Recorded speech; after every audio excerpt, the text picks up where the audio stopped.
in America, Sackheads Radio. And listen, there are no people better on the air to give you the best in conservative talk than Sackhead Sean and Sackhead Clint. We're working on expiration papers for a certain other guys. Ladies and gentlemen, welcome back to Freedom Fest 2015, live from Las Vegas, Nevada. You listen to SHR Media. It is Saturday morning already, somehow. It's Saturday afternoon. It's Saturday. Is it afternoon? It's afternoon. When did that happen? While you were passed out. I'm pretty sure. It only happened once. Joining us right now. In the last hour. In the last week, day, half hour, whatever, is Adam Ernest, and the founder and CEO of Follow My Vote. Adam, thank you so much for joining us. Thank you so much, guys, for having me. And tell us a little bit about Follow My Vote. So, at Follow My Vote, we're on a mission to restore faith in the democratic process. We are working to develop an online voting solution that is not only open source, but transparent. You, as a voter voting in our voting system, would actually be allowed to follow your vote into the ballot box to confirm that your vote was counted as cast and cast as intended. Anyone using the voting system could also audit the results of the entire ballot box to confirm that the results that are being reported are true and accurate. Making voting online, we really see our solution as really giving as many people a voice as possible, and giving them an opportunity to confirm that their voice was heard by their government. And also transparency. Would people be able to see the voting and the results and how people are voting real time? Yes, and that's the idea. That's the concept. Our system can absolutely provide real-time results. It's one of those things, too. Voter integrity has become such a hot topic over the last 6 years.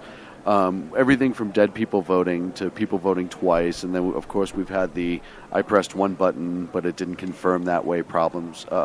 Is that what kind of sparked you to get underway with this and the importance of the voter integrity? Yeah, I think that there's nothing more important in ensuring that we have integrity, voting systems with integrity. It's extremely important duty that we do, as citizens, to vote and share an opinion with our government. And you're right. Voter fraud is an issue. It is something that there's been, ever since the dawn of elections, there's been accusations of illegitimacy. Absolutely. Right. Well, and it's one of those things, too, that, like you said, one of our most important duties, civic duties, if you will, is to vote. But also, one of the beautiful parts about a republic is we have the right to choose our own leaders, which not every country is as solid in it as we are, if you will. I'm sure there's, when Vladimir Putin's getting 105% of the vote, etc., there are other countries that do it worse. But that's one of the things that we've always had here, and that's one of our rights that's pretty substantial. So to be able to protect that, we've talked about plenty of times on our show how key and how important it is. And then to be able, obviously to expose any sort of fraud, which your system would help do, right? So if somebody's vote, like you said, was cast as one way and then shows up on the other, you'd be able to flag it and report it appropriately. Absolutely. The great thing about our system is that there's a digital paper trail. We're actually leveraging blockchain technology to secure the ballot box. So when votes are stored in the ballot box, they're stored in an irreversible way, in a permanent way. It's a permanent transaction ledger. And the way that new records are added to the database, it's done so in a way that if anyone were to try and hack the system and submit a new addition to the database, it would, and it was falsified, the system would be able to detect exactly who, at what point of entry that person accessed the system. And the red flag, as you said, would go straight up, and the bad actor would be exposed. That I'll tell you what, that's something that I think is enormous. You said blockchain technology. Just for those of us who have immediately thought you said ball and chain and why are you looking at me? Can you explain blockchain technology? I look at you because I know you don't know either. Sure. So blockchain technology, we're really we're using two revolutionary technologies. Blockchain technology is one of them. So blockchain technology is a new invention. It was introduced to the world in 2009. It's actually the secure database management system behind Bitcoin. It is, I don't know which if everyone knows is ridiculously encrypted. Absolutely. We've heard about Bitcoin actually a lot this week for some strange reason at Fear and Infest. So I say that sarcastically, but that's been a big thing. So it uses that technology. Yeah, and let me just explain just a tiny bit about exactly how it works. But blockchain technology, again, that is behind Bitcoin, and really what it is, it's a way to add records to a database in a sequential way. It's a decentralized database. If you look at a lot of the big security is one of the biggest things. If you talk about online voting, security is the number one concern. Anything online is the number one concern. Security is the number one concern, right? It's like, well, wait a minute. If you're going to bring it online, can it be hacked? Can't the system be hacked and then thousands of votes be manipulated? If you're going to use a centralized database, that's certainly true. But the great thing about blockchain technology is a decentralized database, meaning that there are computers that are servers, if you will, that are hosted all throughout the world. So they all have their own individual copy of the database. And every time these servers take turns actually processing new votes and storing those votes in the ballot box. And so every time a new vote is added, it's added with every other vote that was in the system before. Okay. And so there's a complete record of history from the very first vote to the last vote that's getting added. And if someone were to try to submit an illegitimate record of history, say they go back in the blockchain and they change 4 or 5 votes, and then try to add a new vote on top of that, there are several other servers that have the copy of the true and accurate record of history. And they would see that, yeah, this person is submitting a new record, but they went back and changed several other records. So we're going to reject that change and not allow that because we know that it's been falsified. Now, our voting system, a lot of our procedures that are in place now, particularly in California, and we've had a chance to talk about this a little bit before we went live, while we were kind of waiting to get up and running here. It's antiquated. I mean, we're talking voting machines that were manufactured in the early 1980s. So clearly there is a need to change. What needs to change in terms of? I mean, are we talking, legislation? Are we talking? And why are? I mean, I know the answer to this question, but it seems like our politicians, particularly the Secretary of States, are very apprehensive to embrace any kind of change, particularly something that could protect against voter fraud and even bring our voting system from this old, which, let's face it, how hard is it to hack 1980s technology right now? I mean, who knows? Maybe we've gone full circle to where you're reel to reel, and people are like, I have no idea. I have no idea where to go with that. But yeah, so I could take that. Yeah. So the reality is, you're right. I mean, a lot of the voting systems technology that's in use today was developed in the 1980s, and up until very recently, we were working with this. An old paradigm, if you will, of what was technically possible. So the concept of a decentralized database didn't even exist until 2009. So prior to the advent of blockchain technology, if you were going to bring something online, it was a centralized database, and those are absolutely vulnerable to hacks. People can access those systems and manipulate thousands of votes, and no one would be the wiser. Right. So the reality is that I think online voting has yet to actually come into play because there hasn't been a really solid solution when it comes to security. But now that decentralized database exists, there is a way to bring elections online in a secure way. But the elections, because you're asking about what would need to actually change. Right. It's almost as if there has to be a total paradigm shift and in really awareness of what's possible, and almost rewrite the elections code. the certification requirements of voting systems, we almost need to throw the book out and rewrite it. But there's a lot of money involved in that right now. No, seriously, right? These companies, there's a lot of money invested in these politicians to keep the system how it is. And I can imagine that there's a lot of money and pressure coming against you and your company to kind of keep the old status quo in place, or to evolve with something that they want to bring to the table. Right. No, yeah, to your point, I mean, there's key players in the voting industry that have dominated the industry for quite a while. Right. You have 2 or 3 big companies, that like things the way they are. Yeah. They continue to get government contract after government contract after government contract. And I experienced it firsthand. I was actually invited out to CACEO's Joint New Law Conference in Sacramento in December of last year, 2014. And we were an exhibitor at that conference and set up our booth and said, "Hey, look, we're bringing a new solution, to the table," and we were challenged. You have your Dominion Systems, your Hart InterCivic, some of those big companies looked at us as a threat. Believe it or not, and they weren't happy that we were there.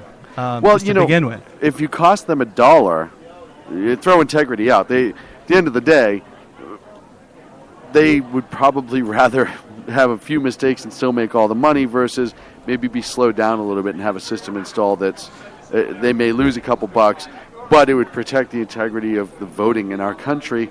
Yeah, you can guess which way they're going to go, sadly. Yeah. Right? I mean, it's their product, so they want to get in as much as possible. But is it possible to incorporate the two? You mean work on some sort of work with one of those companies, do some type of joint venture? Find some sort of way to be able to show them, because at the end of the day, you're not trying to put anyone out of business. At the end of the day, you're trying to protect the integrity of the voting, right? So has anyone ever approached you about that? Like, hey, maybe we should be friends. Obviously, you got the pushback. Was anyone smart enough to see through? So we are actually getting, I'm getting contact requests on our website on a daily basis. Good. Demo requests. Good. People in the industry that are starting to look at us as like you said, instead of a competitor, a potential partner. Right. I think people are slowly realizing that, we're not in it to take anyone's business away. We want to bring integrity to the system itself. Wait a second. Aren't you in this to make money? Are you a capitalist? Are you an evil capitalist? I hope you are. I hope you are, too. Yeah. Well, we are a for-profit company, so at the end of the day, Thank you. Yeah, but there are plenty that. of beautiful for-profit companies, but who have great intentions. Why can't both happen, right? Why can't you protect our vote and still enjoy the capitalism in this country? That doesn't make you any sort of an evil person. It makes you a pioneer, wouldn't it? Exactly and a right. patriot. And a patriot. Exactly right. We're trying to provide a better solution and improve the process and improve the system for all. And profitability is just going to be a byproduct of that. That is not our most important. That's not why I'm involved in this. Right. I've chosen to dedicate my life to this initiative, and work to improve the systems. And it's going to be a journey, but I'm in it for the long haul. And it really is all about restoring faith and getting people out to vote and making our government more representative. And I want to be clear. We've had conversations. We had a conversation before the mics went hot, and I believe you to be a man of principle. Absolutely, I really do, and a patriot. And I am a capitalist. I am all for making money, but I honestly believe you're doing this for the right reasons and not sheerly for the profit. So I want to make sure all of our listeners understand that. So I thank you for the work you're doing. Absolutely. I think anyone who knows us knows our joking. Right. No, but we have a lot of people now who are listening for the first time as well. So and I want to make that abundantly clear. The definition of the two. Right, particularly since he's trying to get his word out about something so serious. There are two major issues I can see where you guys are going to get pushback, not from a standpoint of other companies, but politically and from the population. The first one I see is privacy being a huge deal. How do you verify that folks who are casting the votes are supposed to be casting the votes, and during the course of that verification process, whoever is verifying that information, how are they vetted to ensure that the information they're receiving will be used properly and not be stored for later use or an ID theft situation, to where the people actually verifying that are principled as the first main issue, and really three issues. The second primary issue I see is, so you're talking about an online system. What happens if there is a major internet outage from a major carrier, not through any fault of your company or the voting set, just for whatever reason, internet goes down, and it does sometimes with some companies more than others. But where you have a population of 1,500 to 25,000 people that are affected by this, how do we ensure that they get their vote out so that they're not disenfranchised? And the third is the number of people that may be needed to vet a high volume of votings, because people get off at work at certain times, so you may have an influx of voters between particular hours. So really kind of a three-part question. I said two at first, so I apologize. So how do you address those concerns? Primarily the privacy concern, and you can touch on with that the high volume, if that would be an issue or not, and then the in the event of any kind of outage or something of that nature, to where we could still ensure people vote. Sure. So the first question, in how we're ensuring privacy is protected of people that use our system, and that's probably one of the most difficult challenges that anyone takes on when you're talking about online voting. Mm-hmm. When we looked at our system and came up with our design, we were very adamant about actually integrating a identity verification component to the system. If you're going to allow people to access an online voting system, it only makes sense to verify people's identities prior to them being issued a ballot and voting in an election. Right. And so currently our design is to, when you access the system for the first time, you as a voter, from whatever device you're using, would take a picture of yourself. So there would be a snapshot of your face. Mm-hmm. You'd also take the snapshot of your front and back of your government-issued ID, whether that be a passport, driver's license, whatever the case may be. That information would be securely submitted using elliptic curve cryptography to an identity verifier.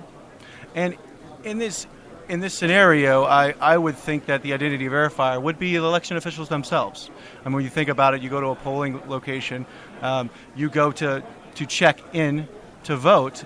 There are people there checking you in the door. There are people there crossing you off a list. So we're going to bring that experience directly online. And so the same people that are trusted with that responsibility today, I see them performing that same responsibility within our system. There would be some administrative, interfaces that would allow them to receive that data and check people off the list. And they would know that, if they haven't been checked off the list yet, obviously this is going to be the first time that they're using the system to vote, so that we would prevent double voting in that way. Would there be some sort of background check for people who are verifying these IDs? Because you would be going from one case, look at some jurisdictions where you're not required to show ID, like California. It's just a verbal thing, so they may have access to your name and address, but not date of birth and some of the other things. Or in some jurisdictions, if you show ID, they may not necessarily be getting a hard copy of that, where a current photograph of your face and then a current photograph of that identification card is now tangible for somebody to have access to that information. So is there a mechanism in place where, hey, perhaps there could be a delete? As soon as it's verified, you hit it and everything goes away. So somebody certifies that it was verified, but the information is not stored anywhere else. Or something where, hey, you check in ahead of time, maybe you have a 30-day window prior to the election, and you get a unique code that when you access your device, you punch in your unique code that your identity has been verified for this particular device, and now you're able to vote that way. No, those are all great suggestions. The reality is we can be flexible. We can customize the system and the process to meet any particular state's needs. You bring up a good point. In California, they do voting one way. In Virginia, mm-hmm. they do it a different way. Mm-hmm. So we want to be flexible and really make it a collaborative process to come up with a design that everyone's going to be comfortable with. That's excellent. And then in terms of handling large groups of people that may experience an internet outage or something of that nature, have you considered partnering with with legislators or whatever, to where when it gets to that point, to where, hey, if this happens, because we have to plan for all eventualities, hey, there's legislation that, yes, we have a place where people can go, Sure. they can vote, and there is a verifiable outage to where now election officials could take those hard copies of ballots and translate those into real votes.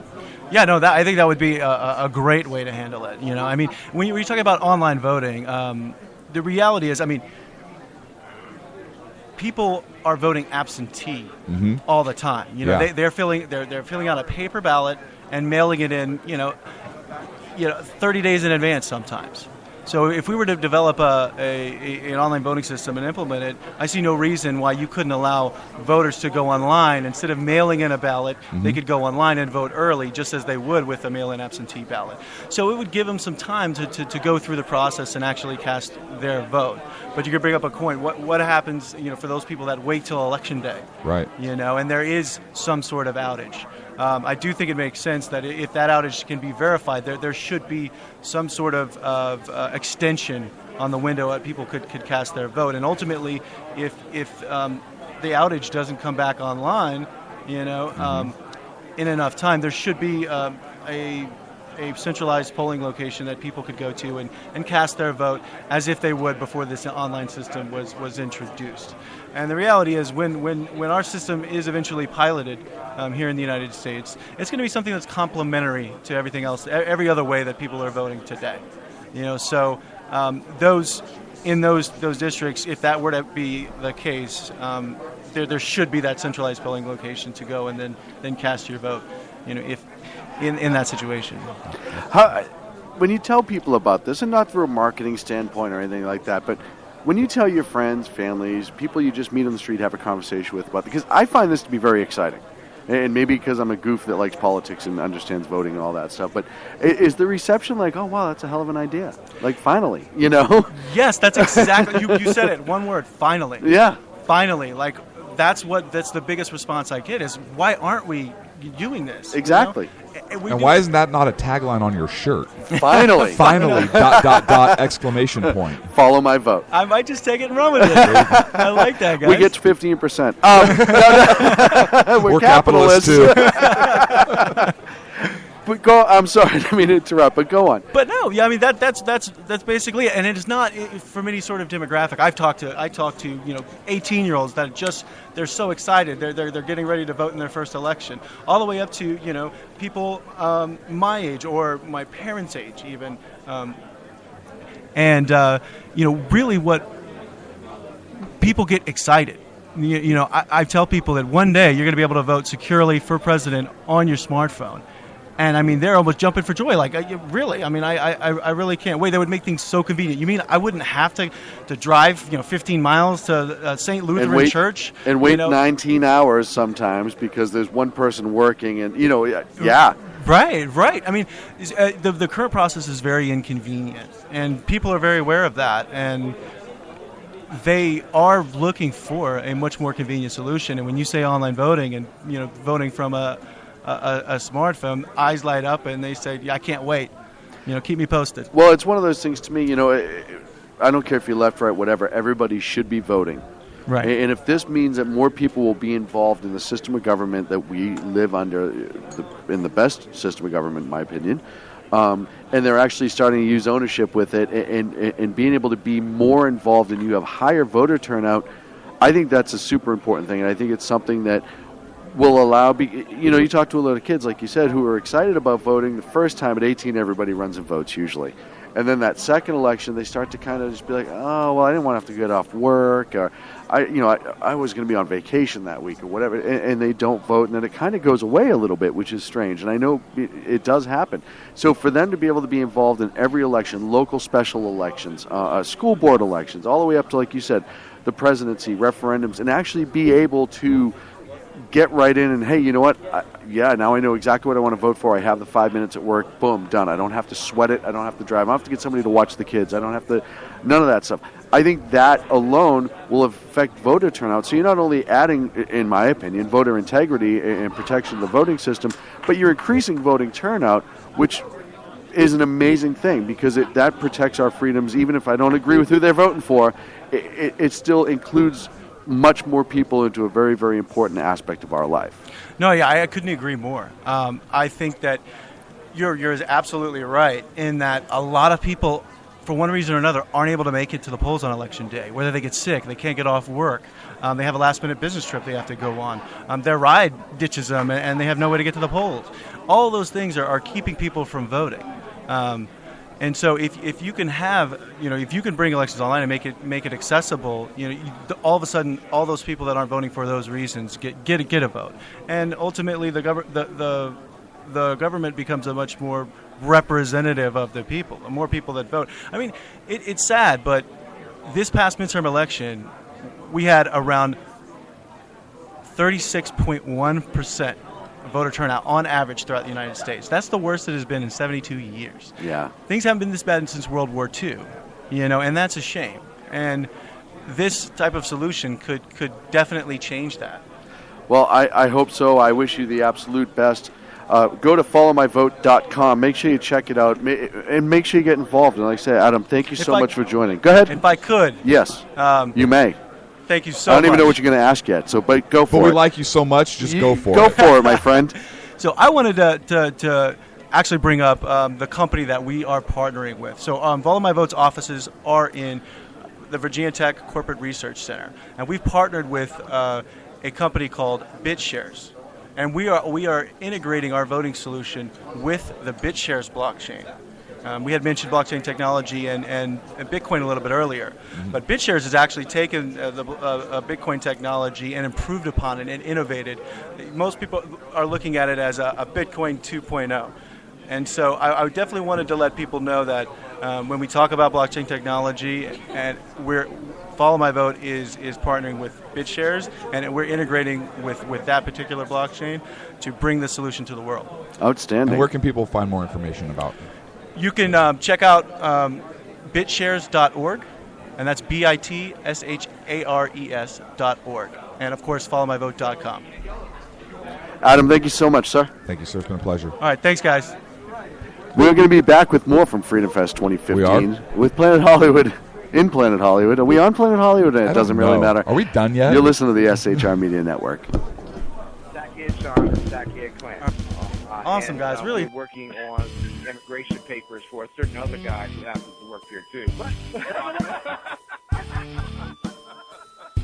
For those who are tuning in around the world to the best in late night conservative talk, Sackheads Radio. Dude.